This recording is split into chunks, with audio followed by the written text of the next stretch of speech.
This is the big United terminal. If you've ever flown out of here, you're familiar with this site here behind me.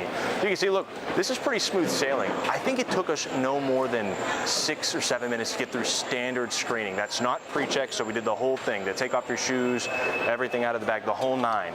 And it was pretty easy. You can see there's not really too many of lines. On the other side there does look like there is, I don't know, get Oscar, photojournalist Oscar Chavez. Can you poke through there and kind of see there is a little bit of a backup now, but I will say it kind of ebbs and flows, but we squeezed through in no more than just like 7 minutes tops. So for the most part, it's been smooth sailing. Take a look, the concourse itself, there's a lot of elbow room, there's a lot of room to get around.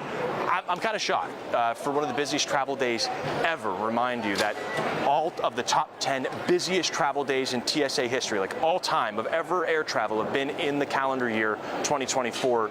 This week is supposed to claim some of those top spots. This has been a really relaxed day. I was talking with Oscar and some folks here saying either the TSA really knows what they're doing and they got it down pat and they are staffed well, or the numbers just aren't there and the forecast could be wrong. So that's going to be told in the statistics that come out later. But I think everybody that's flying out of Houston Hobby and Houston Bush are very happy. I just checked the FlightAware misery map.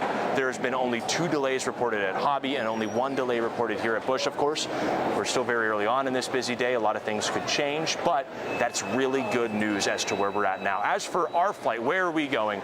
We're still going to keep that a little bit of a secret because we don't want to give anybody a competitive edge to push our flight along. But I will say this, our plane that was coming to pick us up here in Houston took off from Baltimore. It actually pushed back and took off about 7 minutes early. So whenever you can kind of start a day of success like that, getting that first plane out the gate early, it really helps the rest of the flights throughout the day get off. So I think best case scenario and what it's looking at right now, I'm going to put on my Justin Stapleton hat here. I think we're going to have a sun-shining forecast for our flights today, hoping to get to our destination and back without any delays. I'm live at Bush Intercontinental. Gage Goulding, KPRC-TV News.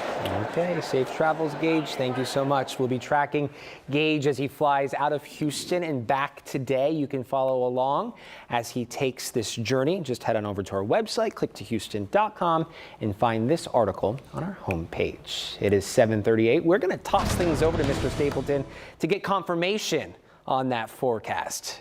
It's going to take a few hours to get the sunshine back, because guess where I'm standing in front of right now, Zach? I'm going to guess that's probably downtown behind you. But, you know, hey, I have to ask you, is this fog impacting outgoing, incoming flights? You know, I'm not sure. It doesn't sound like it so far, because Gage just mentioned a second ago. He looked, what's it called? The website.